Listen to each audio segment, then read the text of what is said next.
ജീവിതത്തിൽ നിന്ന് മാറി അതിരുകളില്ലാത്ത സമാധാനത്തിലും സമ്പൽ സമൃദ്ധിയോടെയും ജീവിക്കുന്ന ഒരു രാജ്യത്തെക്കുറിച്ച് സങ്കല്പിച്ചു നോക്കൂ. സ്വന്തമായ വിമാനത്താവളമോ അംഗീകൃതമായ കറൻസിയോ ഔദ്യോഗിക ഭാഷയോ പോലും ഇല്ലാത്ത ഒരു രാഷ്ട്രം. അവിശ്വസനീയമായി തോന്നാമെങ്കിലും അങ്ങനെ ഒരു സ്ഥലം യൂറോപ്പിലുണ്ട്. സ്വിറ്റ്സർലൻഡിനും ഓസ്ട്രിയയ്ക്കും ഇടയിലുള്ള ആൽപൈൻ പർവ്വതനിരകളാൽ ഒളിഞ്ഞിരിക്കുന്ന ആ കൊച്ചു രാജ്യമാണ് ലിച്ചൻസ്റ്റീൻ.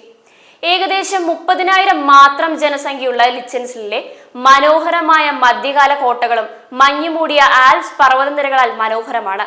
സ്വിറ്റ്സർലൻഡിനും ഓസ്ട്രിയയ്ക്കും ഇടയിൽ കുടുങ്ങിക്കിടക്കുന്ന ഈ ചെറിയ രാഷ്ട്രം അതുല്യമാണ്. ഒരു വിമാനത്താവളവുമില്ല, കറൻസി ഇല്ല, അവർക്ക് സ്വിസ് ബാങ്ക് ഉപയോഗിക്കുന്നു. സ്വന്തമായി ഒരു ഔദ്യോഗിക ഭാഷയുമില്ല, എന്നാൽ ജർമ്മൻ കടമെടുത്തിട്ടുമില്ല.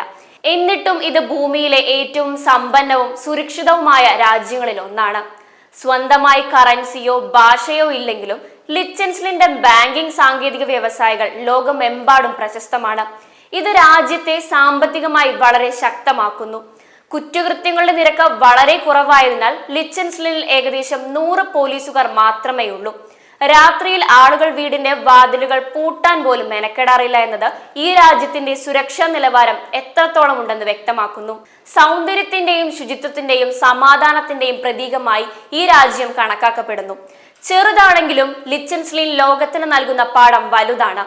വലിയ അടിസ്ഥാന സൗകര്യങ്ങളോ സ്വന്തമായ നിയമങ്ങളോ ഇല്ലാതെയും ഒരു രാജ്യത്തിന് എങ്ങനെ അഭിവൃദ്ധി പ്രാപിക്കാനാകും? ജനങ്ങൾക്ക് സമാധാനപരമായ ജീവിതം നൽകാനും കഴിയുമെന്നതിന് ഈ കൊച്ചു രാഷ്ട്രം മികച്ച ഉദാഹരണമാണ്. ആധുനിക സാങ്കേതിക വിദ്യയും ക്രിയാത്മകമായ സമീപനങ്ങളും ഉപയോഗിച്ച് വെല്ലുവിളികളെ അതിജീവിക്കാൻ സാധിക്കുമെന്നും ഇത് തെളിയിക്കുന്നു.